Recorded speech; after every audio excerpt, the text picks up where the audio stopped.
Hello there, and welcome to the Stay Off My Lawn podcast, where we'll have a little fun, lots of laughs, and discussions on the common sense that needs to be applied to a lot of today's world news issues. And now, the disclaimer. Stay Off My Lawn is not intended as legal, medical, or financial advice. Void where prohibited. No purchase necessary to win. Open to legal U.S. residents 18 or older in the contiguous 48 states. Any resemblance to anyone living or deceased is purely coincidental. Actual price may vary. Only use as directed. Not a member of FDIC. And now, here are your hosts, Mike and Richard.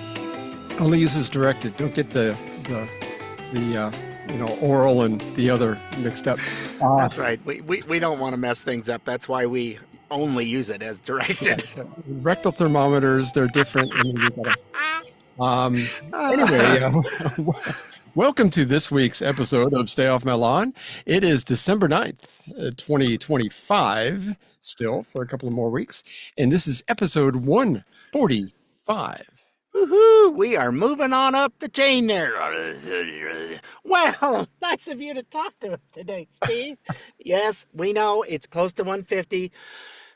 We'll probably have a party of some sort when it hits 150. It'll be all right. You stop drinking anyway. What else do you want to say? Portions of the following program were pre-recorded. Oh, that. I gotcha. Yeah. Thanks for your help, Steve. Really. It still sounds like he's smoking. So well, his voice didn't get that way by not smoking, so I don't think he was Frog as a child. And those of you who don't know the Little Rascals, yeah. Froggy, yeah, old Froggy. Yeah. Wonder what he's doing now. He's got to be doing voiceovers, I would think. Well, I don't know how you would do one when you talk like that and it's low when you're 5. Sounded like Ruth Buzzy. Now that I think about it, that was a very Ruth Buzzy. And you still have to be this old to understand what Buzzy is. It's nice. Yeah, he's been doing his job because he's looking really good, actually. And I'm wondering, I'm wondering if he wants to jump off that wagon when we hit 150.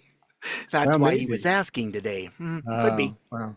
We'll see, but I'm not bringing any. I don't bring any alcohol to the parties anyway. So well, I'll have a sip or two, but that's about it. I won't be out there with the sales staff afterwards. No, I did that once. Wow, what a mistake that was. From 1986 that I'm bringing. I bring it every year, so And I think I bought it used then. I think I bought it at a garage sale. Anyway, I'm giving away too much. The Supreme Court says it's going to make a decision about ending birthright citizenship. Reports say that the arguments will start in April, and we'll probably know something by this summer. And they keep going back to the 14th Amendment, which you and I were talking about this off the air.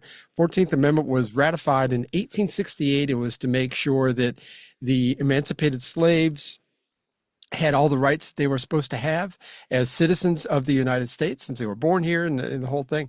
That was the spirit of the 14th Amendment, and now it's been kind of like corrupted and used. Shanghaied, shall we say? Shanghai, that's perfect, and it's from another country too. It's very, very perfect. But anyway, and I had heard that no other country really does what we did, but I looked it up, and 30 countries, mostly in the Americas, have this same kind of rule that we have, and only a handful of countries. I think there's 3 in Africa and a couple in Oceania, but.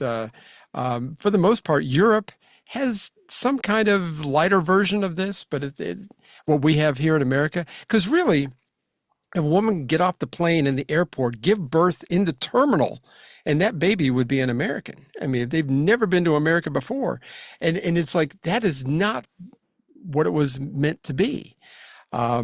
And they say that most of the Americas, why a lot of the countries in Central and South America, and in Canada and Mexico too, have this rule is because of the colonization from when everybody was established, because people were coming over here and they were having babies and, the whole thing. So I think we're past all that. If that's the idea, we're past all that. We've been a country. Most of the Americas have been colonized now for 200 plus years, so there's no reason for all that. So, I have an in-law. He was born on a Air Force base in Aviano, Italy, and immediately is given Italian Yeah. because they could have recruited him for the military if they would have wanted to. Yeah, you get like a dual citizenship. Yeah. I mean, and if you're born on a military base somewhere, that is actually, since that's rented from that country, it's American soil. So Yeah. I mean, you are an American when you're born in those countries. Um, but yeah, I don't know. In Europe, like I said, each country has their own different rules on that. I know Germany and Italy specifically have very similar, but there are some caveats to that. I don't know what they are, but there are some differences. So, you just don't know. Go- Governor Tampon Tim, we'll call Oh, him Lord. TT for OTT? short. Yeah. Yeah, that's in not much better, but Minnesota, okay. and a lot of the Minnesota employees are in a bit of hot water in a huge swath of the Somali population. Now, why? No, if you're from Somalia, which is right on the equator, why would you move to Minnesota of all places? This seems Okay. makes no sense to me. But And anyway, uh, they seem to have gotten addicted to swindling money from the feds and the state government. The state's housing stabilization program is one of the big ones that was the money got stolen from. It's budgeted to cost $2.6 million a year, taxpayer money. Instead, just in the last few years, 2021, instead of 2.6 million, it spent 21 million. 2022, it spent 43 million. 2023, 74 million. 2024, $104 million. In the first half of 2025, it was at 61. So we're on pace to even go higher. yeah, 120 million for the year. But yeah, they've arrested at the moment anyway for this fraudulent stuff that's been going on. They're at 80 some that have been arrested, I and think of so. those, 78 or 79 of them are Somalis. Yeah. Yeah. I mean, There's a reason we have a problem with them being pirates over in the Indian Ocean. exactly. Exactly. I think one of the guys that's in trouble is the guy that ran for mayor of Minneapolis that he lost. But I think he was like one of those people that they found out that he wasn't even here legally or something. I forgot Yeah. what the story was on that, but And then you have the actual mayor of Minneapolis. I don't know if you saw his speech the other day or not, but tried to speak he Somali. stopped, and halfway through it, he was speaking Somali, probably not really good, but oh yeah, no, these are the pillars of our community. No, they're not. 88% of them are on welfare. So they're not contributing crap, they just keep receiving, and they're getting more money on welfare than I get for Social Security. They're not That's just pillars. They're not wrong. even fence posts of society. No, Yeah. they're deadbeat rocks. But and we were talking to Charmaine about this last week that the UK, more than half of the immigrants from the Middle East that are living there are all in the public dole too. I mean, Sure. it's draining our finances here in America, and I don't see how this is going to end well. It just can't. Well, between that and there's no other way to say it, but outbreeding us. I Yeah. mean, that's a simply and this is their format that they have used for 1,400 years. Yeah. Go in and take over a country. The Middle East used to be all Christian. Yeah. Oh, I know. At one point. Not anymore. Yeah. Well, that was post Crusades and the whole thing, but they had in 2025 in America, the more kids you have, the more money you get from the government also. So, I mean, there's no cap. I think maybe some states might have a cap, but most states, it's like, oh, you got another kid? Oh, here's another $1,500 a month or whatever it is. So, I mean, we're shooting ourselves in the foot. I mean, in Minnesota, there were other programs too. One was called Feeding Our Future program. That cost $250 million a year, full of corruption. Autism treatment was $14 million, Medicaid $18.5 million, and mostly allegedly for services that were never, ever provided. They had Out of one little small owned restaurant, they were supposedly feeding something like 3,000 a day.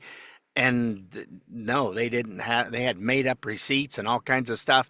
And somebody actually put a camera on the place. There was no activity. There was nothing. nothing. And all they did is just fill out paperwork, send it in. They send them money. Even the COVID era PPP loans, and the SBA is looking into over $1 billion now totally. And I think you and I had read somewhere. The whistleblowers, I mean, we've seen it, but the best one I think that I saw was from a whistleblower that said, "Oh, we've been doing the math. Oh, $1 billion is nothing. It's upwards of $8 billion." You go, well, it's 1 to 8. No, billion with a B. Yeah. And to make it worse, let's throw a little gas on this fire too. The investigation seems to be leading that a lot of that money was sent back to Somalia into the hands of the terrorist organization Al-Shabaab, which is, it's on the list of declared terrorist organizations by the United States. So I'm like, well, it just doesn't get any better than that. I mean, you got to wonder how many of those people are here anyway that are, because a lot of these street people, that are, we always call them street communists, the ones that go around protests and everything, that just the lower level people in this organization, those are the ones who are sending it to maybe the local Al-Shabaab person to send it back to Somalia. I mean, this is a lot of money, $8 billion. Yeah, I mean, and they're saying now that good old TT, Tampon Tim, and Ilan Omar, the two of them, there's too much communication been going on and helping to get that money. And then she's saying, oh, Somalia is one of the greatest nations in the world. And it's like, no, your family were communists running it and got ran out because the people said no more. So it's still a terribly run country, and it's just just like a lot of the third world countries, they get dictators and they end up just abusing their people, and they don't care. The House Oversight Committee is looking into it anyway, and the chairman, Congressman James Comer, was asked about this the other day, and here's what he had to say. Well, first of all, what you're going to see is the fraud entailed a whole menu of government programs, social programs, and that's kind of the mojo for the Democrat Party now. They want to put more and more money into social programs, but yet they refuse to accept responsibility for any type of waste, fraud, and abuse. What we know is the state employees in Minnesota rang the bell, they blew the whistle that there was massive fraud, and yet Tim Walz and Keith Ellison, the Attorney General, apparently turned a blind eye to that for fear of political retaliation from the large voting bloc of Somalis. So you look the other way, even though billions of dollars is being taken out of the federal coffers and your state coffers. If I get reelected, it's all worth it. Tim, you got some splaining to do, buddy. They're pleading the Schultz. I know nothing. It's one thing just to be inept, which is the way I always saw Tim Walz. He just seems like he's dumb as a rock. But if he's purposely looking the other way, he may not be as stupid as he seems. Well, I think he was doing more than just looking the other way. That's the problem, is because they've been able to get away with it for so long with when Obama was in there, and then you had the 4 years of Trump was just trying to stay above water because these jerks kept piling on all the time. And so he was too busy to do all that. He knows how to play the game now, it's not going well. They're going, oh crap. He's not quick on his feet, but he understands the game. You're right. Yes. Yeah. So still busy with stuff, but so they kind of got complacent with, we can just do all this stuff. Pfft, they'll just keep sending us money. No. Yeah, Biden's out of office now. They're going to let it's not working. And the American people say that's enough. Our taxes, we've had enough. Yeah. You got to figure out where the heck is our money going, and it's going to what? Excuse me again? What? What? No. Somalia, a terrorist organization. Here's how Tim responded, though. My message is simple on this. You commit fraud in Minnesota, you're going to prison. I don't care what color you are, what religion you are. Anybody who wants to help us in that, we welcome that. But setting on the sidelines and throwing out accusations, and let's be very clear, demonizing an entire population and lying to people about the safety and security of this state is beneath that. So if you call out Somalians, you're a racist pig. Playing the race card. Yeah, and, So, it's, and all that people are comes- tired of that too, and they're just ignoring it anymore. They are. Well, but it all comes from that whole self-righteous, I'm a moral person and you're not, because you're calling out people that are a darker skin color. Man, I don't care what, he actually was right there at the beginning. I don't care what color your skin is. If you're stealing money from the government or from anybody, you should be prosecuted. And if he left it there, I'd have been praising him for saying that. But no, he had to go on and go, well, you just demonized the whole society, pillars of society. Why is it that almost 95% of those that have been arrested all are from that? We're not demeaning their society or any of that. That's just fact. Of course. Yeah. I mean, but they hate facts. I mean, that's just, Yeah. they really do. Well, that's really been evident. Minnesota Congress, yeah, because men can be women. Minnesota Congressman and House Majority Whip Tom Emmer responded to Tim's response, for lack of a better term. Well, calling out criminal activity is not racist, and it's not unfair. Look, this guy is pathetic. He is incompetent. He's a pathological, sociopathic liar. He lies about everything. Got caught on national TV lying about something as dumb as when he was at Tiananmen Square. And his response to that back then was, I grew up in a small town. Sometimes I'm a bit of a knucklehead. Look, my hat is off to President Donald J. Trump. We have been trying to sound the alarm on this fraud that has been going on since the beginning of the Walz administration for more than 3 years. And it wasn't until Donald Trump sent his truth out a couple weeks ago that everybody started paying attention. It's already more than $1 billion that these fraudsters stole from Minnesota taxpayers under Tim Walz's watch, and the number is growing. It's not just the $250 million fraud case, the largest pandemic fraud case in the country that's feeding our future. It's Medicaid housing fraud. There's a lot of different categories that money's been stolen from. So I did see this morning. They had to get all that. The $1 billion didn't just come from one thing. It's like, ooh, and we can apply for this and we can apply for that. And oh, looky here. Yeah, look what we got. Yeah. But I saw a news story this morning that I didn't have time to edit it down. It was a very long story. But Maine has some deep fraud as well with Somali connections too. So they're looking into Maine. They're looking into, and I don't know whether Michigan? there's red states. Huh? Michigan's another one. Michigan, that's right. They have a large Islam, Yeah, especially that mayor that's in Dearborn or wherever it was, where he told another citizen, "You're not welcome here. Get out." Yeah. No, that's not how it works. I don't like you. Go away. Well, I mean, wherever he's from, apparently that works just fine. You know. Yeah. Not so much. But more about TT, Tampon Tim. He being up in the Great White North, maybe with all the snow and everything Minnesota gets, maybe he's just got some kind of frostbite on the brain or something. But brain freeze. He probably shouldn't have had that icy in December. It was 26 here in Georgia this morning, so I got a little brain freeze myself going, but thankfully coffee warmed everything up, and I'm wired. And now you're all in trouble for it.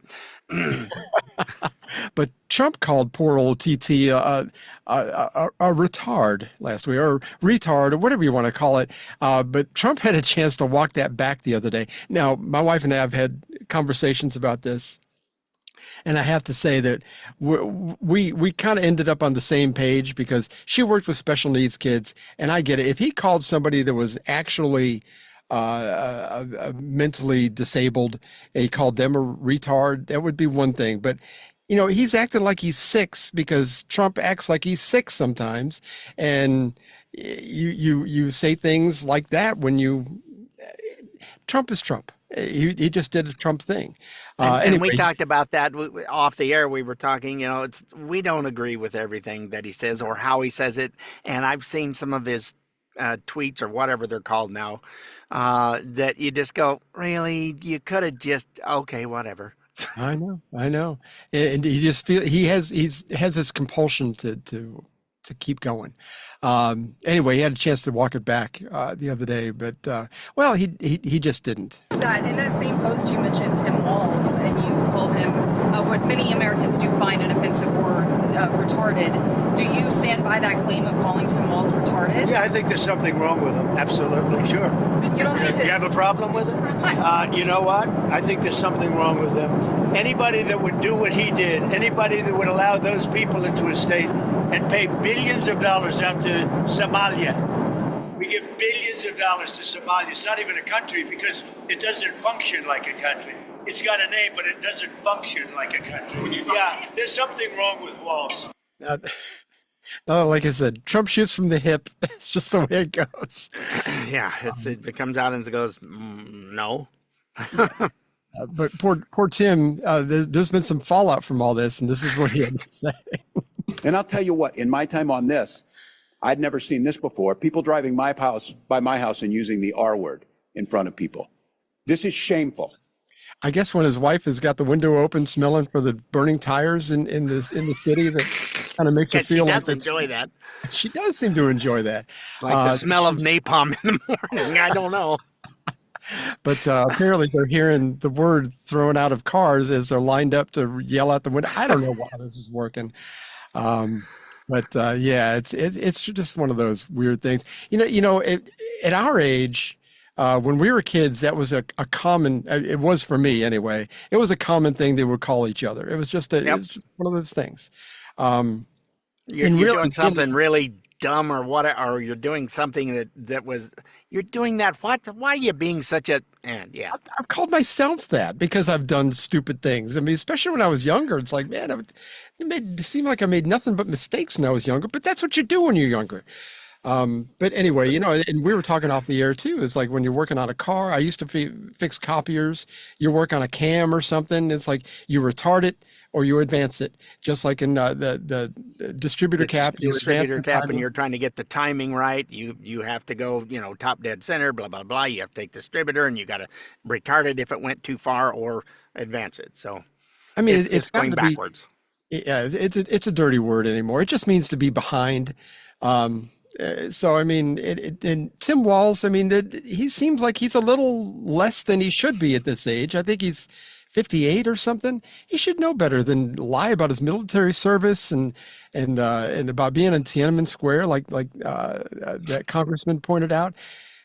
It's just silly. How do you know he was a major when he wasn't? It was a lot of stolen valor is what it amounted to. Exactly.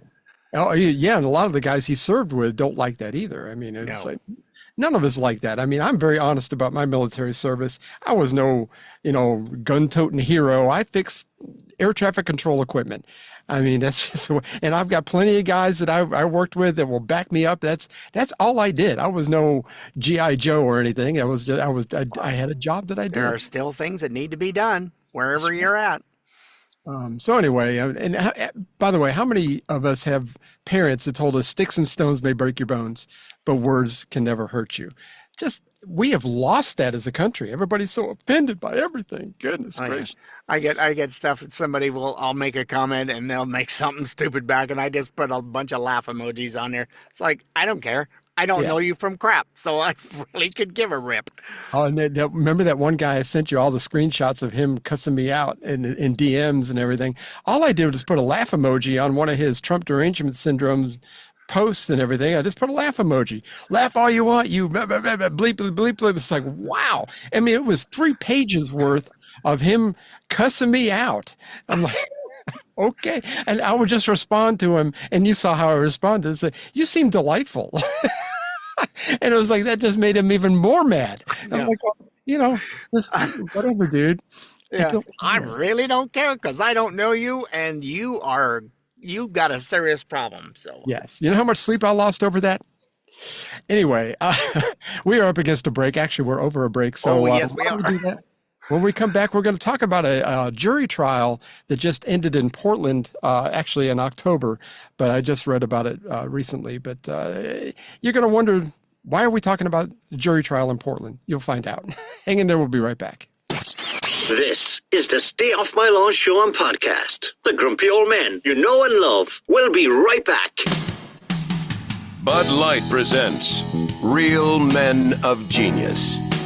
Real Men of Genius. Today we salute you, Mr. Horse-Drawn Carriage Driver.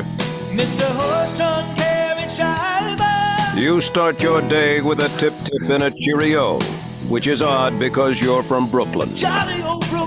While most people sit behind a desk, you proudly sit 2 feet behind a 4-legged manure factory. No one knows the guts it takes to ride the subway to work dressed as a foppish dandy from the 18th century. Blaring horns, profanity, vicious insults, all met with a courtly tip of your stovepipe hat. So crack open an ice cold Bud Light, buggy boy, because the way you say giddy up makes us say, whoa. Bud Light Beer, Anheuser-Busch, St. Louis, Missouri.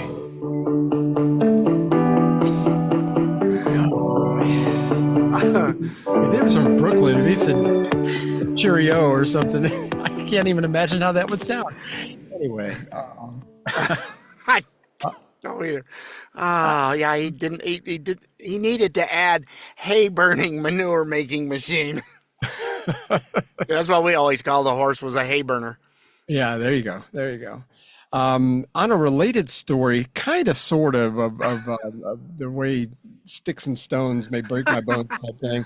A Portland jury returned a not guilty verdict on a stabbing recently. And you may ask, why do we care? It was 2 homeless guys up in Portland, one black guy, one white guy. Both had extensive criminal histories, violence, all kinds of stuff, but they got in a fight. Okay, as homeless people do sometimes, I guess. The black guy got mad and stabbed the white guy with a knife and was charged with assault, as they should. Anybody stabs somebody else, they should get charged with assault.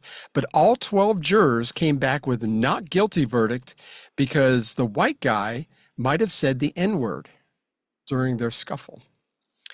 So, okay. What do you got? I know I saw your eyes roll in the back of your head. It looked like it hurt. Wow. Goodness. I couldn't roll them any harder. It's like, good Lord. Well, you can tell. Let's see. It must have been in the Portland area of Maine, and that's a metropolis for Maine. I think it was Oregon. It was Portland, Oregon, I think. Was it Portland, Oregon? I think. You know, that's a good question. Maybe I got that wrong, but I was thinking it was Oregon.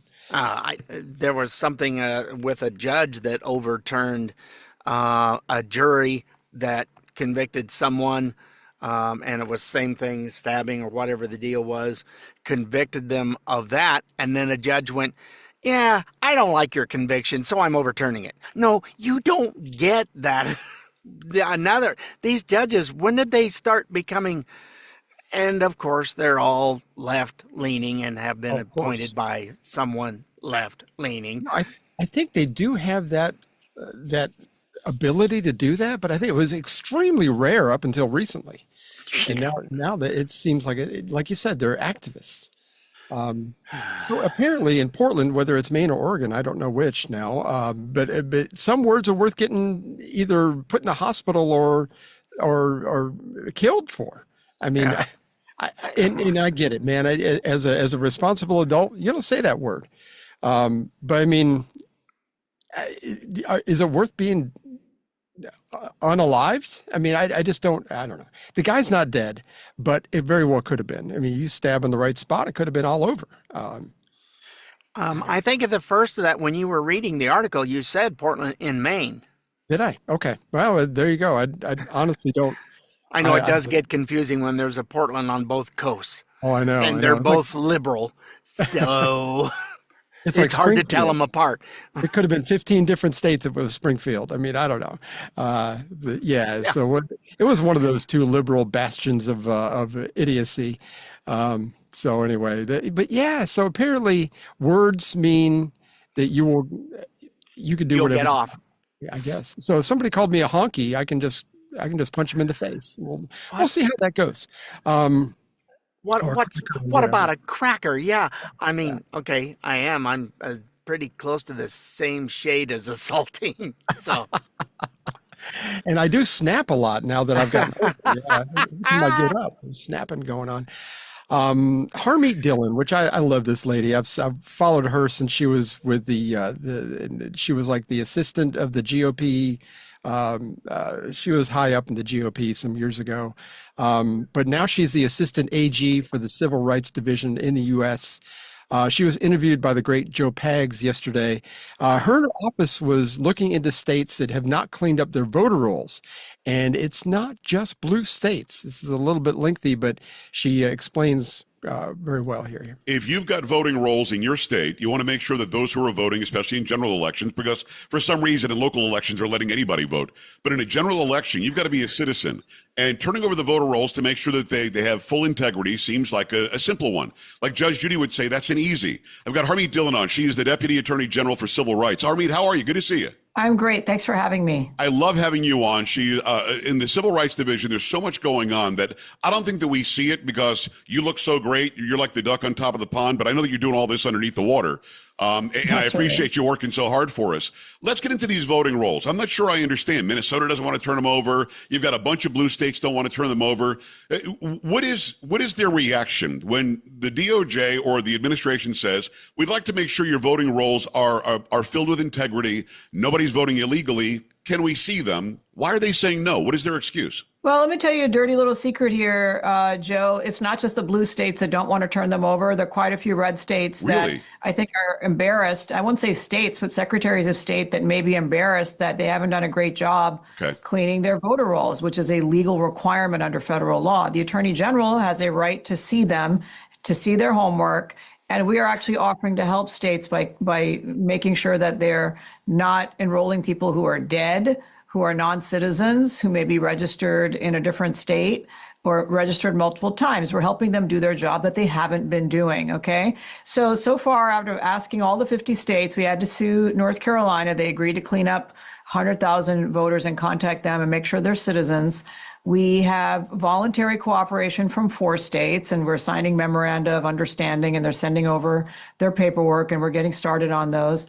And then we have 12 states that we are in negotiations with, and hopefully we'll have a deal soon. 14 states that we've sued so far, including California, which has been sued in Orange County and the whole state. So there's 2 lawsuits there. So that's 15 lawsuits so far. Wow. I just got word that Georgia, a red state, Secretary of State Raffensperger is strong-arming me, does not want me to stiff-arming me, I should say, does not want me to get that information. So he's a hard no, so we're going to have to take some action there. Alaska also has said they're not going to turn over their voter rolls. And there's a couple of other states that want to meet with me. They're red states, supposedly, and they'd like to come over and try to persuade me why their deal should be different or they shouldn't hand it over. And look, we have to have one rule for everybody. It doesn't really work if some states are able to just say, hey, we're not going to give you our voter rolls. They're required to. The Attorney General has a right to them, and I'm going to go get them. And we'll pursue these cases all the way up to the Supreme Court if we have to. Brad Raffensperger, if you're deciding to run for governor when Brian Kemp runs out of office next year, don't even do it, because nobody's going to vote for you. You're worthless. I've got no use for you. I don't know where Idaho is in that, but I do know that we try to keep our voter rolls up to date, and that you have to have ID that matches. They actually have on their paperwork a printout of what your signature looks like, and they will match and look at that, and there's a picture, and there you are, and la-da, you go vote. It's no big deal. You just show it, and ta-da, and they scan the little thing, and it checks stuff out and hand it back, and you're done. It's gone electronic. It used to all be in a paper book, but now it's electronic to make sure that, because like we were talking off air, is our driver's license have the little barcode and all that stuff on it as well. And now everybody's got the Star Card, so you can fly. Yeah, I know. But they still have the books out there, so everything is doubled just in case computers go down and the whole thing. And but apparently for local elections in a lot of states, you don't have to have the ID. But it seems like every time you go in to vote, there is some kind of national thing. But this last one was not national. that I just voted in a few weeks back. But I still had to show my ID. They still had to scan it. They still had to put me in. So, I mean, Georgia, at least we're not doing that. But what would be the point of not wanting to turn over those voter rolls other than there's fraud and you don't want the federal government to come down on you? What other reason could it be? If you don't have a problem with what you've been doing and that you were taking care of stuff, what do you care? Send it in. It's like, well, we want to have no. I like her saying, no, we can't have this negotiated with you in this state. No, everybody's got the same rules. We're not even going there. Right. Send it in or not. And it's like they're telling the federal government, no, we don't want to play this game. Well, they don't get a whole lot of choice in the matter for that. And you know what Trump will do is that he'd just withhold funding to the state for different things. It's like, okay, I mean, if you want to play hardball, we can play hardball. Stiff arming is one thing, but we'll just stop writing checks. Well, that's going to be happening, unfortunately, with all the red states and their no, we're not sending in our SNAP rolls to you because, well, it's the same thing as they know they're giving a lot of it away. The federal government, the people, senators and that are going, why, we're not giving anything to those illegals. Why, we know that's an illegal thing. So they send the money to the state who then gives it to them. Yeah. Give me a break. I don't know if it's actually being brought up or anything, but somebody had mentioned that the state of Georgia is thinking about having an ID for your SNAP benefits. So because people will get them and sell them for drugs and the whole thing. So it's like you should have to have an ID, and plus they're going to try to get rid of chips and soda. You're going to have to buy that with other money or whatever. It's already been done in Idaho. You can't get that stuff with your SNAP. It's like, no, this is not what it's for. Again, like I said a few weeks ago, and this wasn't my idea, but MREs, that's a great answer for a lot of this because those are balanced meals. Might be a little extra sodium in them, but I mean, you're gonna be eating. That's the whole idea. You need to eat, and I get that, and we need to take care of our poor people, I suppose. But okay. It's just the way, but the blue states are really acting foolish over this whole ICE raids and the illegal immigration, and it's like it really all boils down to this whole people who are voting that are illegal that shouldn't be voting. But the ICE raids and the immigration policies in Chicago and not necessarily Seattle, I think it was it Seattle? A couple of different places they keep sending out, or Minneapolis for sure. They keep sending out these saying that ICE is in town, be careful, run for the hills type thing. All the strip up and down the West Coast, and it's not the interior, believe it or not. It doesn't go past the Cascades, if you will. They'd go down through everything on the east side of the Cascades is all conservative, and anything that's right along the ocean, that's all where the big cities are, and they're all just liberal as all get out, and they just, they're having these people because they're now trying to figure out, what was it, how many hundreds of thousands of Social Security cards were just sent out, or did it hit millions, whatever it was, that were just given to you come across the border. Here you go. Not only you got a green card, here's a Social Security card too. And it's like, no, that's not how it works. Did that depend on the state? Because I was talking to my daughter-in-law about this the other day. That some states did that, but other states did not. I mean, I don't think they handed out Social Security cards to everybody that came over illegally, just happened to show up at a Social Security office to get a Social Security number so they can get benefits or whatever. I don't know. I don't know enough about it. I know a lot of them went to California. Yeah. I know California, they'll give you a driver's license in California, and you can. Same thing in New Mexico, and where was another? There was some hinkiness going on in Colorado. Why they decided to join all these lefties, I don't know, but whatever. Kayleigh McEnany was asked about this the other day, as far as the blue states dying on the hill of illegal immigration and thumbing their nose at the ICE agents and everything. Here's what she had to say. This is a Fox News alert. Listen to this shocking development. 6,947 criminals were released from jails in New York, even though they had active ICE detainers. These released criminals, which immigration authorities were requesting custody of, included people linked to at least 29 homicides. That's according to the Department of Homeland Security. What is going on in New York? And this is before Mamdani's socialist takeover in January. Yeah, so Mamdani hadn't even taken over yet, and they're just all about it. So, and these people were criminals. I mean, these weren't just across the border illegally. Right. Well, there was that as well, but the criminals just shy of 7,000. You got 6,900 and what, 70 something it was. Yeah. So just shy of 7,000 hardened criminals. Not like, oh, you took a Snickers at a C-store criminal. No, this is these are people that, what'd they say, almost 30 of them were murderers. Yeah. They could have just been Maryland men. I mean, it could have been. You know the Maryland men? Anyway, yeah. Gosh, I just can't believe this is a hill they're willing to die on, but whatever. It doesn't make any sense to me. We're up against another break. Let's do that. We'll come back. Dana Bash, CNN's Dana Bash, was talking to John Fetterman about his new book that's coming out. I had not heard about this until actually yesterday, so this is news for both of us, I think. So hang in there. We'll be right back. I have people, lots of people, practically everyone asks me to say hi to Mike and Richard for them. They're great guys. The greatest, you might say. Are you feeling tired and worn down? Sick of the endless grind at work? Exhausted by your family, desperate for some peace and quiet? Daniel! Your kids want you! Then ask your doctor about COVID. By simply getting COVID, you're guaranteed a 5 and sometimes even 10-day vacation from all of life's problems. I needed a break.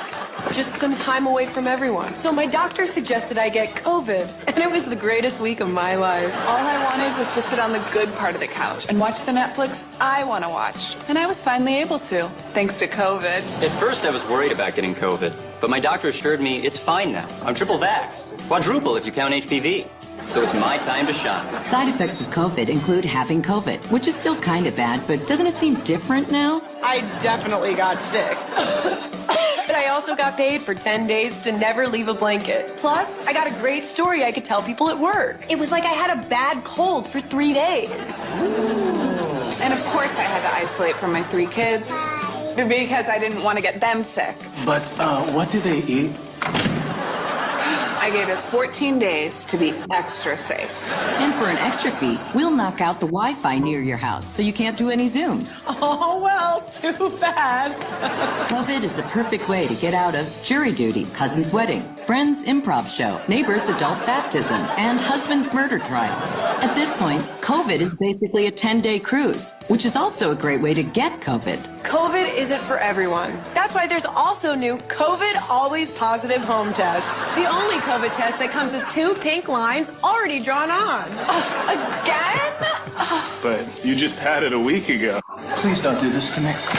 COVID. Because sometimes the only way to get mentally healthy is to get physically sick. Oh, goodness. That was a Saturday Night Live routine. It actually went on a little bit longer than that.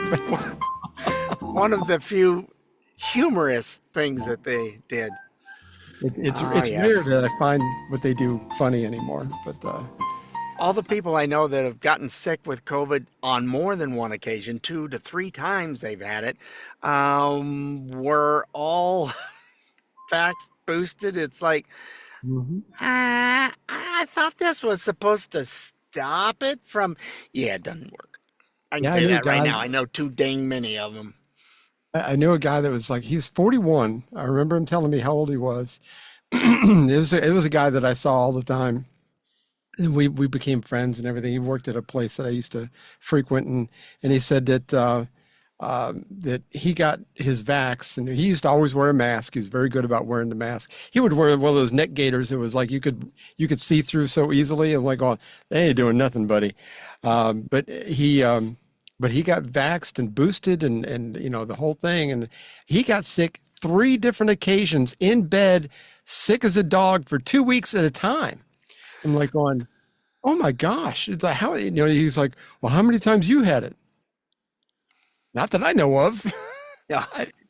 if I had it, I was symptom free. I just don't know. It's funny how some people just, I really think that the shot, I've been seeing a lot of news stories where they're saying that the shot has been, and it's the propaganda machine. The shot is actually making people healthier. I just don't buy it. I don't know anybody who got the shot. I'm sorry, I don't know anybody that refused to get the shot and is regretful about it. I don't know anybody like that. Everybody. I must confess, I am not regretful of getting the shot. But I mean, if you're, not getting it and wish you had, and it's like, no, I don't know anybody that says, "Oh, I wish I had gotten the shot." Nobody. I don't know anybody like that. I lifted my hand up and it put watch, I'll do it again. Like I'm going to ask a question. I'm going, look at how that. did that, what the, okay, I put my hand back down. If you hold it, you have to hold it up for a little bit. I don't know. It did it on mine. I added those. It had some new icons or whatever, so I just went, oh yeah, turn them on. That's fine. I like emoticons. I'm one of those old folks that, oh, this is so cute. They'll laugh at this one. Got new features. Senator John Fetterman was on CNN the other day, and Dana Bash, she asked him about his new book. And his new book is called Unfettered. I thought it was pretty clever. It's not too bad. But he was apparently in the book, he's brutally honest about the dirty, filthy world of politics. And anyway, she asked him about one specific point that he made in the book. And here's what he had to say. You said, quote, "I've drunk deeply of the venom of both the left and the right. As a connoisseur, I can confirm that the most poisonous, the bitterest, is from the far left." That is pretty remarkable to hear you say that as an elected Democrat. Why? It's just been my personal experience on this thing. I asked my digital team, I said, we're on all the platforms, really what's kind of the harshest, what's kind of the most personal? And the answer was immediate. He said, oh, blue sky, it's blue sky. And the difference is the right would say really rough things and names, but on the left, it was like they want me to die or that we're cheering for your next stroke. Why couldn't a depression won? I just can't imagine. People are, literally cheering for a stroke. And I don't know what the kind of a place where that comes from. I mean, that's much different than just calling me a name. Yeah, I mean, I haven't even seen any names necessarily, but I do remember being critical, thinking, if he's diminished, maybe he shouldn't run for Senate in Pennsylvania. But yeah, I mean, his stroke happened while he was in the race, if I remember right. It was getting within a year's time or less than a year of the election, if I remember correct. Now he was running for re-election, right? Wasn't he in office before that, or was it? Oh, no. I think this was. Yeah, he's still on his 6-year term, but he's the only one of a Democrat that is speaking any kind of common sense about things. And when he starts doing that, the rest of the Democrats just vilify him. I mean, they are so nasty about it. If you want to categorize him, he's probably the last blue dog Democrat that they have in Congress right now. And he does make sense.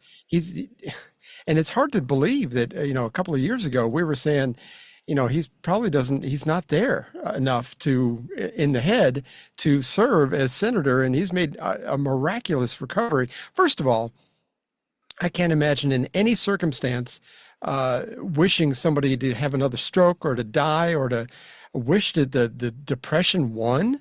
What does that even mean? I hope I don't know what that means. I don't want to know what it means. I have never wished anything anywhere close to that on anyone. Me neither. I just don't get that kind of hatred. The vitriol that can be, if you've got that kind of feeling in your heart, Republican or Democrat, you need to do a lot of self-reflection and figure out, you need to go forward at your next church service and get more Jesus in your heart, because something did not take. There is something going on with you. But anyway, that apparently Blue Sky is full of that. We were talking off the air. Neither one of us are on Blue Sky. We're barely on Twitter. Twitter's got some good stuff now. I think since since Elon Musk took over, it's gotten a lot better. But I know that a couple of times that I would go on to Twitter, it's like, if you made any kind of comment, it's not like Facebook. Most of the time, Facebook people will be a little bit cordial, mostly. But man, on Twitter, it was an all out, beat you to death with your own shoe type thing. And it's just, I don't know. Yeah, I still don't get on there very often, but it is a lot more interesting and tolerable to be on than it used to be. Yeah. Because before it was like blue sky. That's where they all ran to when all of a sudden, no, we're not going to tolerate all these lies and blah, blah, blah. And all of a sudden they went, uh-oh, we're out of here.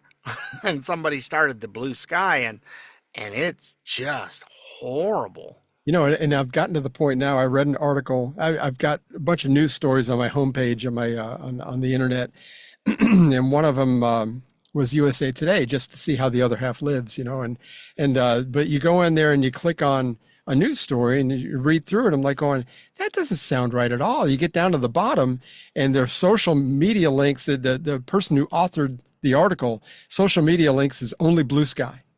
And I'm like going, well, there you go. Yeah. I can't get those last 3 minutes of my life back because I read an article written by somebody who obviously is so partisan that they can't see past their own nose. They were leaning way far to the. If just don't be hateful, for goodness sake. But just be a good person. It doesn't take that much effort not to wish death on somebody or a stroke on somebody. That seems like a minimum requirement to me. Yeah, you don't need to wish that on anybody for anything. So no, I mean, just irritating. Democrats and some Republicans. There you go. Are clutching their pearls over Trump blowing up the narco boats, which I just there's some Geneva Convention things there.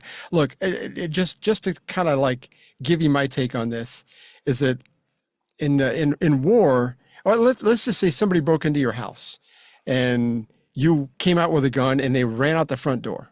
Okay, they ran out the front door. You can't go out into your front yard and shoot them in the back as they're running off your property. That's not good engagement. And according to the rules of the military, at the very least, in the federal government, you can't do that. You can't just say, you know what, we need to wipe out this town over here, which I know there's stories in Vietnam, those kind of things happened, and all those things are terrible. You can't just go and kill people for the sake of killing people. Just because they may be mad, you just can't do that kind of thing. It's a Geneva Convention thing. Those are war crimes. But that's what the Democrats are trying to say is what's going on here with this one double tap basically to that narco boat from the other day. It's actually from September. But anyway, Batya Ungar-Sargon went on a little bit of a tirade on this. She's very right, and it's a little lengthy, but she's extremely well-versed in this. Here we go. Remember the Russiagate hoax where the liberal media and the Democrats tried to convince you that Donald Trump was a Russian plant? Of course, it was all made up. It was just there to assuage the bruised egos of the elites whose candidate lost and to incept the idea that Trump was an illegitimate president so that they could undermine his agenda. Well, now they have a new hoax, the drug boat war crime hoax of 2025. And like Russiagate, it's built on a combination of fake news, fake outrage, and the desire to undermine the president's America First agenda. It started with a Washington Post article claiming, based on a single unnamed source, that in the lead up to bombing a drug boat from Venezuela, Secretary of War Pete Hegseth gave the order to kill everybody. When a first strike on the boat left 2 survivors clinging to the smoldering wreck, as the Washington Post put it, a second strike was ordered, quote, to comply with Hegseth's orders. But as it turns out, the story wasn't true at all. As the New York Times reported a few days later, Hegseth ordered a strike that would kill the people on the boat and destroy the vessel and its cargo of drugs. But Hegseth did not specifically order a second strike in response to surveillance footage showing that at least 2 people on the boat had survived the first blast. A contingency plan was discussed in the case of survivors, the Times reported. The military would attempt to rescue survivors who appeared to be helpless, shipwrecked, and out of what the administration considered to be the fight. But it would try again to kill them if they took a hostile action, like communicating with cartel members. And that is what happened, according to Senator Tom Cotton, who saw the footage of the strikes. They were not distressed. One guy took his T-shirt off like he was sunbathing. They were trying to get the boat back up and to continue their mission of spreading these drugs all across America. This is quite a different story than the war crime fib we were initially fed. These narco terrorists weren't clinging to a smoldering wreck. They were drug dealers trying to save the very target of the strike, meaning they were still very much in the fight. And they were trying to radio to other vessels and the whole thing. So it's like, even if he did say, finish it, even if he did say that, which I think Admiral Bradley, I think is the guy's name. I think that's basically what he said, but that's because the drugs were still viable, a lot of them, and they were trying to continue the mission. They were trying to save the cargo is what they were trying to do, letting somebody know where they were at so they could come and get it. And I don't care if they hit him 3 times. I'm sorry, maybe I'm uncaring, but you've got some of these boats have 2, they're upwards of 6 maybe on a boat that are going 900 miles an hour. All the blue barrels that you see are all fuel to go to the 4 engines that are in the back of the boat. It's basically a hull with engines. That's all they are. But when they're bringing this stuff, they're bringing this stuff to America, and a lot of it can be tainted and they're killing over 100,000 of our young people every year. Yeah, they shouldn't be doing drugs to begin with, but it's one of those things. If it's not there, they can't do it. And you are worried about 2 sucking jerks that are trying to send illicit drugs to, I get worked up with this one, to send illicit drugs to our country, and you don't give a crap about the 100,000 that they're killing? You really could give a rip about that?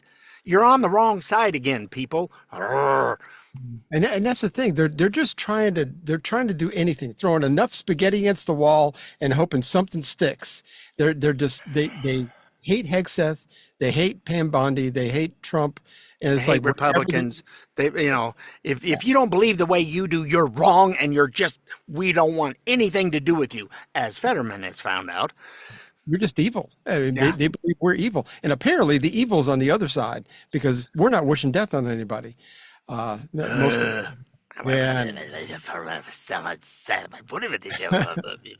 we need a Pelican. Yeah, Steve understood me. I know. Paul Harvey has the rest of the story. This is about a smart guy that didn't have a whole lot of formal education and wasn't very smart in some aspects. But you're not going to know who this is until the end. We didn't. So here's Paul Harvey and the rest of the story. The rest of the story. One could only begin to tell about someone like George from the beginning. That is, he was born, but thereafter, there was nothing at all ordinary about his life. At the age of 2, he was speaking. No, not talking. Speaking what was described as extremely fluent, considered English. He was also at the age of 2 completely familiar with the plays of Shakespeare, and I mean all of them, and none dare debate him on the subject. Of course, his mother had to read the plays for him. George could not read for himself until he was 3. By the age of 7, George was producing Shakespearean plays in his attic, performing all of the parts himself. His King Lear was a neighborhood favorite. George also loved art and music. In fact, for a while, it was believed that he might become a great painter someday. And yet, while his other artistic gifts were impressive, his true inclination remained as it was from the start: words, literature, drama. By age 10, he had written enough substantial poetry to be called a poet, and had memorized most of the plays of Shakespeare. At last, George's father could bear it no longer. The boy had been putting it off for years, but it was inescapable now. He must go to school. And so, at the age of 10, little George enrolled in the Todd School for Boys. And no sooner did he arrive than he took over. He was particularly helpful in putting on school plays. I mean, he produced them, directed them, built the sets, painted the scenery, and naturally acted in most of the roles. And further, it's been said that the Todd School became a progressive school, enlarged its curriculum, emphasized the study of classical literature and drama simply to keep up with George.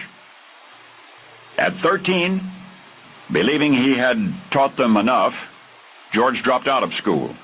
At 16, he was performing on stages around the world. At 18, he published a remarkable book intended to make Shakespeare interesting and accessible to mainstream students and everyday people. In fact, it was called Everybody's Shakespeare, and it promptly sold 20,000 copies, and it was used for years thereafter in high school English classes throughout the United States. Had professors known at the time that that book, Everybody's Shakespeare, had been written by a teenage dropout, probably they would never have accepted it as a classroom textbook. For you see, George was well known and critically acclaimed by the age of 20. By his mid-20s, he had become something of a living legend.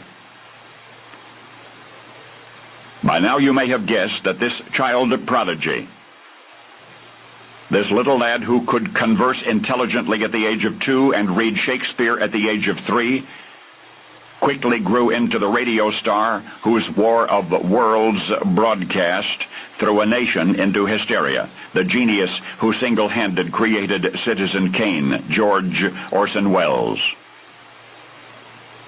But Orson Welles, despite his prodigious accomplishments, had a secret deficiency all his life, indirectly because of his prodigy. For the wonder child who would become the world-renowned actor and writer and director, because he'd had only 3 years of formal schooling, never learned arithmetic, and all of his life thereafter he could add only what he could count on his fingers, and he could subtract not at all. Now you know the rest of the story. Yeah, didn't know that until the end. Nope, I had no idea about the math thing, but if I recall, at some point in time, there was an accountant or whatever that shanghaied a bunch of his money because Orson had no clue. It's just nothing that he knew. So, yeah, very intelligent young man. Funny how your brain is set up to where parts of your brain are absolutely brilliant, and then when it comes to math or whatever, it was completely deficient. It's odd. It's very cool. I think the way the brain is set up, it's just cool. So yeah, it's amazing how it's all made.